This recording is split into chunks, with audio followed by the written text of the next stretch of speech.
Halo para jomblo, ini kok bau menyan ya?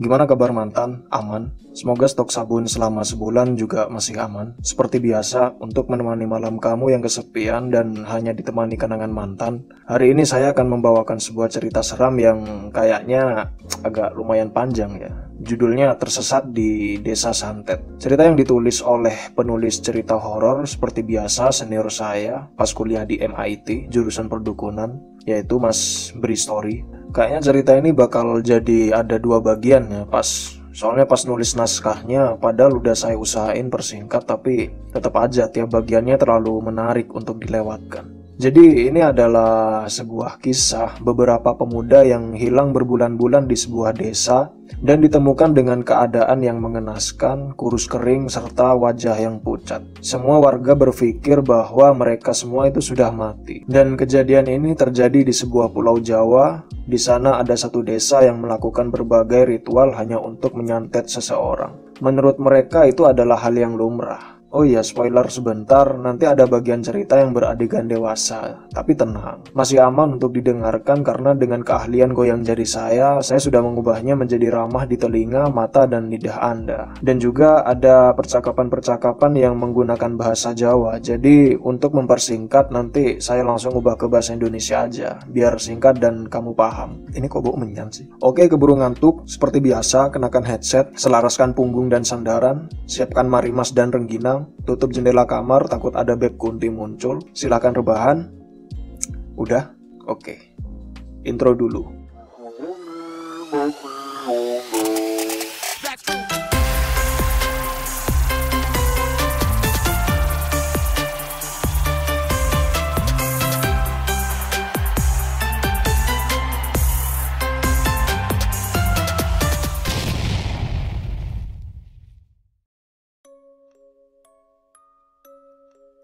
Kisah ini dialami oleh 5 orang pemuda dan pemudi sekitar 10 tahun yang lalu. Mereka adalah Imron, Danu, Dani, Hani, Risa, dan Maman. Pada suatu hari pas Imron dan Danu ngopi, si Imron mengajak Danu untuk menjenguk sekalian liburan ke tempat neneknya Maman yang katanya sedang sakit di pedalaman pegunungan.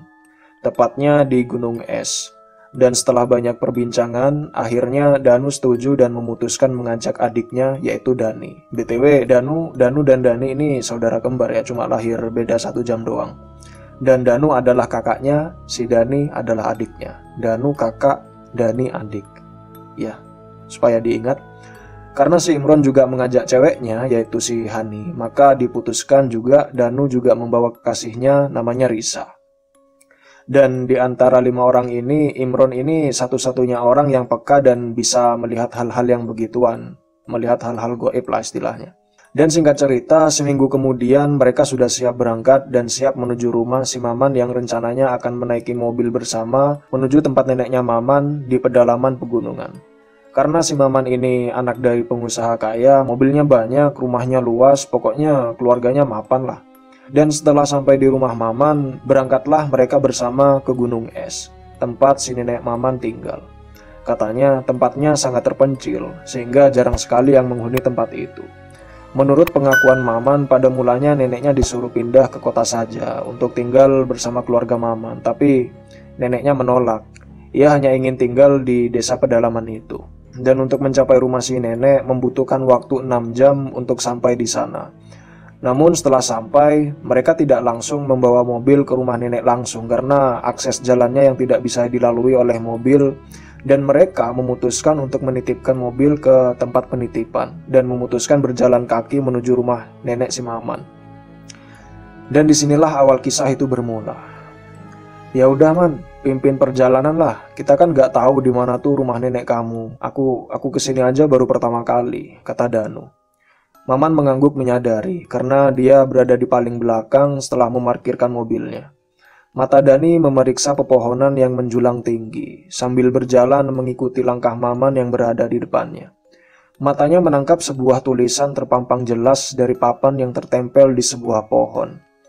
Papan itu bertuliskan, "Dilarang memasuki kawasan ini." Man, kita nggak boleh masuk kawasan ini. Kata siapa? Tuh. Kata Dani menunjuk tulisan pada papan yang ia lihat. Dilarang itu untuk dilanggar, Dan, ucap Maman. Wah, gila nih orang. Tapi mereka akhirnya meneruskan langkahnya mengikuti kata Maman. Man, ini bener jalannya kan? Kok dari tadi kita nggak sampai-sampai? Keluh Dani. Iya Man, udah mau gelap nih. Mending kita istirahat dulu deh. Hani capek tuh, kata Imron menyambung. Ya udah, kita istirahat aja dulu. Lokasinya emang sedikit jauh sih, tapi aku tahu jalannya. Mereka akhirnya memutuskan untuk beristirahat sejenak di bawah rimbunnya pepohonan. Mereka menghidupkan suasana di sana dengan bercanda dan bertukar cerita. Hingga maghrib tiba, di sana ada suatu kejanggalan yang Danu rasakan. Cuk, kalian denger nggak? Apaan? Tanya Dani. Enggak jadi, jawab Danu. Imron menatap Danu yang merasakan agak sedikit resah. Dan, kamu kenapa? Suara apaan sih ini anjing? Teriak Danu membuat mereka semua menatap Danu. Kenapa sih Dan? Kalian gak ada denger suara apa gitu, riuh banget, berisik banget cuk, kata Danu. Udah ayo pergi dari sini, pakai headlamp kalian, ucap Imron yang sudah mengetahui ada sesuatu yang ganjil dari Danu. Semua bergegas untuk melanjutkan perjalanan mereka. Dan ketika setengah perjalanan, Hani yang berada di depan Imron tiba-tiba berlari ke arah utara dengan sangat cepat. Hani kenapa tuh? Tanya Maman. Imron tidak menjawab. Dia langsung mengejar Hani dan spontan semua berlari mengikuti Imron mengejar Hani. Hani tetap tidak berhenti. Dia masih asik berlari tanpa menengok ke belakang sekalipun. Dia bukan Hani yang kami kenal. Hingga Hani terjatuh karena sebuah batu yang menyandung motor. Hingga Hani terjatuh karena sebuah batu yang menyandung kakinya. Imron segera memeluk Hani ketika Hani berusaha bangkit untuk berlari. Hani menggeram dan berkata, bocah kecil gak sopan. Pegangin, kata Imron. Danu dan Dani segera memegang tangan Hani. Maaf mbah, saya mohon untuk keluar dari tubuh teman saya ini, ucap Imron. Sebelum tangannya memegang kening Hani, saat itu juga Hani terjatuh lemas, tapi ia masih tersadar. Han, kamu lagi datang bulan ya? Tanya Maman. Iya. Ron, kenapa kamu gak bilang kalau cewekmu lagi datang bulan? Aku juga gak tahu man, jawab Imron. Udahlah, gak usah dibikin ribut, kasihan si Hani, ucap Danu menengahi. Iya tuh, mending kamu kasih minum dulu si Hani, sekarang bukan waktunya saling menyalahkan. Lalu Maman memilih diam saat itu juga, dan Rizka memberikan sebotol air minum pada Hani dari tas daypacknya. Hani ini orang yang peka terhadap hal-hal seperti itu, jadi pas kesurupan dia tidak bertanya apa yang barusan terjadi dengannya. Udah, mending kita lanjutin perjalanan besok aja. Gak bisa Dan, ini udah dekat, malah gak bagus kalau Hani datang bulan di sini. Bener kata Maman, kita gak bisa lama-lama di sini. Mereka mengamati kita, rame banget di sini. Aku takut gak cuma Hani yang kayak gini, kita semua bisa di posisi Hani tadi. Danu dan Dani menelan ludah mendengar pernyataan Imron. Ya udah, kasih waktu Hani untuk istirahat sebentar. Gak usah, biar Hani aku gendong. Pokoknya kita gak bisa lama-lama di sini. Kalian ngerti kan maksudku? Tanya Imron. Semua mengangguk mengerti dan bergegas kembali. Hari semakin gelap, keringat membasahi baju dan rasa takut menghantui pikiran mereka. Dan akhirnya, tuh rumahnya. Ada rasa lega ketika Maman mengatakan itu. Memang terlihat satu cahaya yang tak begitu terang dari kejauhan, namun menjadikan itu harapan untuk mereka. Bahwa malam yang penuh dengan ketakutan sudah berakhir, dan mereka sudah berada di depan rumah nenek si Maman. Rumahnya luas juga ya Man?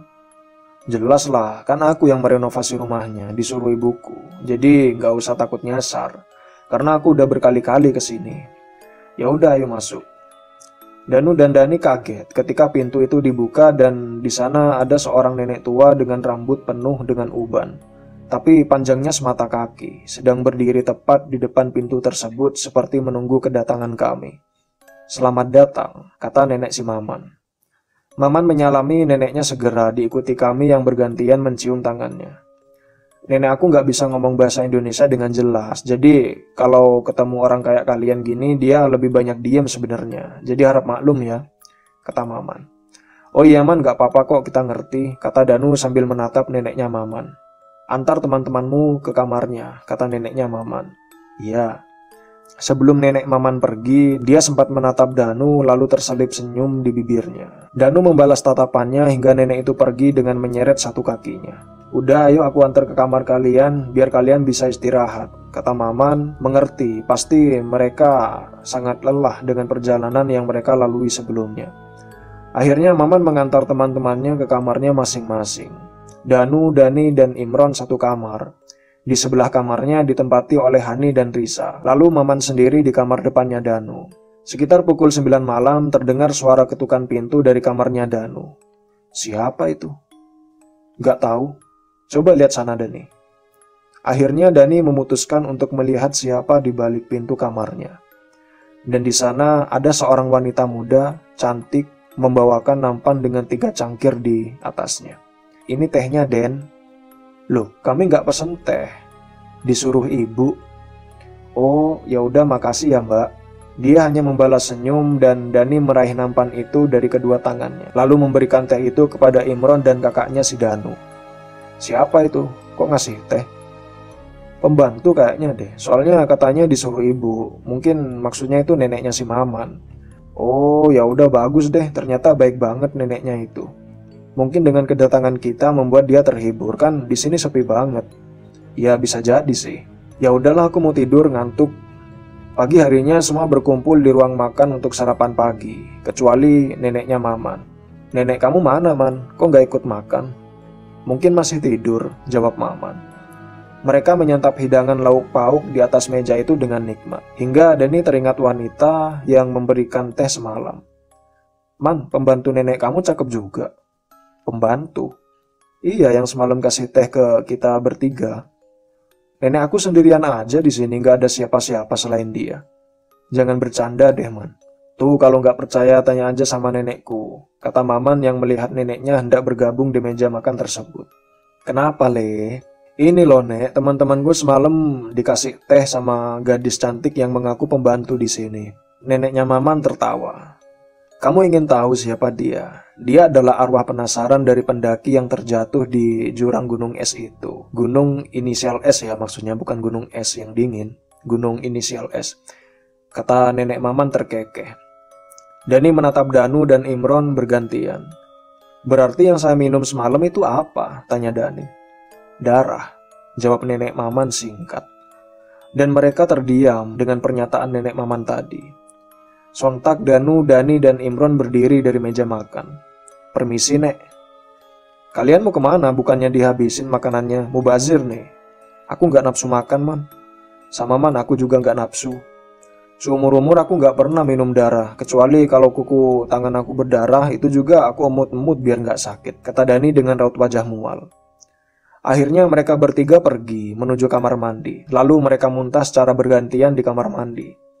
"Masa kamu semalam gak bisa bedain, Ron, yang mana manusia dan yang bukan? Kan kamu punya penglihatan goib," kata Danu pada Imron yang menunggu di depan pintu kamar mandi bersamanya. "Mana aku tahu, Dan, kan aku di dalam kamar. Yang ngambil minumnya kan adik kamu. Tapi masa kamu gak bisa ngerasain hawa-hawa apa gitu?" "Ya enggak lah, aku cuma bisa ngelihat." "Berisik, aku yang trauma, soalnya aku tatapan sama cewek itu. Aku terbayang terus wajahnya. Aku takut dia datang lagi," kata Dani yang baru saja keluar dari kamar mandi. "Bahaya kalau dia sampai suka sama kamu." "Emang kenapa kalau dia suka sama aku?" "Ya bakalan terus dihantui lah." Dani terdiam sejenak dan wajahnya menampakkan rasa cemas. Ron, Dan, aku cariin ternyata kamu pada di sini," kata Maman yang baru saja datang. "Ada apa, Man?" "Ayo kita ke air terjun," ajak Maman. "Ayo, Man," kata Dani dengan nada bersemangat, melupakan mualnya. "Ya udah, bawa baju ganti dulu, kita mandi di air terjun nanti." "Oke." Setelah mereka membawa daypack berisi pakaian ganti, mereka berjalan menuju air terjun yang dikatakan Maman, dengan Maman di depan sebagai penunjuk jalan. "Man, katanya air terjunnya di belakang rumah nenek kamu." "Iya, emang di belakang rumah nenek aku. Tapi kan ini ada bukit yang tinggi di belakang, jadi kita harus muter lewatin bukit ini." "Oh, jauh berarti ya, Man?" "Ya lumayan, tapi capek kalian nanti bakal terbayar dengan pemandangan yang indah. Tapi pulangnya juga jangan malam-malam," tambah Maman. "Kenapa emangnya, Man?" tanya Danu. Maman tidak menjawab dan masih asik berjalan mendahului mereka. Karena tidak digubris oleh Maman, Danu lalu memilih diam dan mengikuti langkahnya tanpa berpikir aneh-aneh setelah itu. Sekitar 1 jam perjalanan melewati beberapa jalan yang menanjak, suasana yang sejuk membuat lelah mereka tergantikan. Ditambah suara burung saling bersahut-sahutan, dan di sana sudah mulai terdengar suara air yang begitu keras dari kejauhan. Lalu tak lama kemudian terlihat sebuah air terjun. Airnya jatuh begitu deras pada sungai yang mengalir di bawahnya. Semua terkagum karena melihat keindahan alam yang luar biasa. Lalu Danu memutuskan untuk berenang atau mandi di sana. Waktu berjalan cepat. Hari sudah petang tapi mereka masih asik bermain di air terjun tersebut. "Cuk, udah sore nih. Balik yuk," ajak Imron. "Ya udah, aku ganti baju dulu," ucap Danu. Di balik sebuah batu, Danu mengganti bajunya lalu tiba-tiba, "Kakak." Danu tersentak kaget dengan apa yang didengar barusan. Mungkin hanya berhalusinasi, dan Danu kembali memakai pakaiannya. "Kakak." Suara itu terdengar, tapi kali ini sangat dekat di belakang. Danu membalikkan tubuhnya dan dia kaget bukan main karena ada anak kecil perempuan berbaju lusuh, giginya yang masih jarang tersenyum pada Danu. "Ada apa, Dek?" "Anterin aku pulang, Kak. Aku habis main petak umpet sama teman-temanku tadi. Lalu aku tersasar sampai di sini." "Emang rumah Dek di mana?" "Di sana," ucap anak perempuan itu dengan jari menunjuk ke arah utara. "Ya udah, mari kakak antar." Anak kecil itu hanya membalas dengan senyuman, dan akhirnya Danu berjalan menggandeng anak kecil itu berjalan ke arah utara. Saat sedang asik mengobrol dengan anak kecil tersebut, tiba-tiba Danu mendengar suara desahan perempuan di balik batu dan rumput ilalang. Danu yang penasaran segera menghampiri dan kebetulan posisi Danu dan batu besar itu tidak terlalu jauh. Ia tersentak. Danu menggeram kesal dengan apa yang ia lihat di balik batu tersebut. Dani memaki habis-habisan. Ternyata di balik batu itu ada sepasang muda-mudi. Mereka adalah Maman sahabatnya dan Risa pacarnya. Dan mereka sedang melakukan sebuah pengencorotan di sana dan tak memakai busana. Mereka langsung menghentikan kegiatan mereka dan Maman memasang wajah yang sangat takut. "Gila, aku anggap kamu kayak saudaraku sendiri. Tapi ini perlakuan kamu ke aku, Man. Anjing kamu." Dan hari itu, hari di mana Maman, Danu, dan Risa tak pernah terlihat lagi. Kita kembali ke Imron, Dani, dan Hani. "Ron, gimana nih? Kita udah cari kemana-mana tapi mereka nggak ketemu," kata Dani memasang wajah cemas. "Ya aku juga nggak tahu, Dan. Bentar lagi maghrib, mending kita pulang dulu ke tempat neneknya Maman." Lalu mereka beradu mulut, tidak ada yang mau mengalah. Si Dani yang berusaha ingin tetap mencari di mana kakaknya berada, sementara Imron meminta untuk balik terlebih dahulu ke rumah neneknya Maman. "Enggak, Ron, kita harus cari sekarang. Jangan maksain, Dan, ini bahaya." "Bodoh amat, Ron, kalau kamu gak mau cari, biar aku yang cari sendiri. Kamu jangan ngeyel, aku bilangin, Dan." Dani tak menggubris Imron lagi. Dia asik berjalan menyusuri hutan menggunakan headlamp di kepalanya. Mengetahui Dani yang cuek dengan panggilannya, Imron segera berlari mengejar Dani, diikuti Hani dari belakang. "Ngapain kalian ikutin aku?" kata Dani yang menoleh ke belakang melihat ada Imron dan Hani. "Kita ikut, aku nggak mau memperburuk keadaan." "Oke, Ron." Hari semakin gelap, tidak ada tanda-tanda keberadaan mereka. Mereka meneriaki nama Danu, Maman, dan Risa, tapi sejam berlalu tidak ada jawaban dari mereka. "Dan kita istirahat dulu, kasihan si Hani." "Ya udah, Ron, aku juga capek." Lalu mereka bertiga memutuskan bersandar pada pohon beringin. "Udah, kita ke rumah neneknya Maman dulu, besok pagi kita lanjut lagi carinya, Dan." Dani yang keras kepala tetap pada tujuannya, yaitu mencari mereka hingga ketemu. "Enggak, Ron, feeling aku mereka sedang butuh bantuan. Dan kita nggak boleh gegabah, kita harus..." Belum sempat menuntaskan perkataannya, suara lain terdengar, dan itu adalah suara tawa dari Hani yang sedang kesurupan. "Kan udah aku bilang, anjing, kita pulang dulu. Kalau udah begini repot kan," kata Imron memaki-maki si Dani. Suara tawa Hani berhenti dan berganti menjadi suara tangis. "Tolong aku, Dani." Suara itu membuat Imron dan Dani saling menatap. "Risa," ucap Imron dan Dani bersamaan. "Kamu di mana, Riz? Maman sama Danu di mana?" tanya Dani. Makhluk yang memasuki tubuh Hani tak menjawab. Ia malah tertawa cekikikan. Berulang kali dan akhirnya ia berjalan pelan. "Gimana ini, Ron?" tanya Dani yang melihat tubuh Hani digerakkan oleh makhluk halus.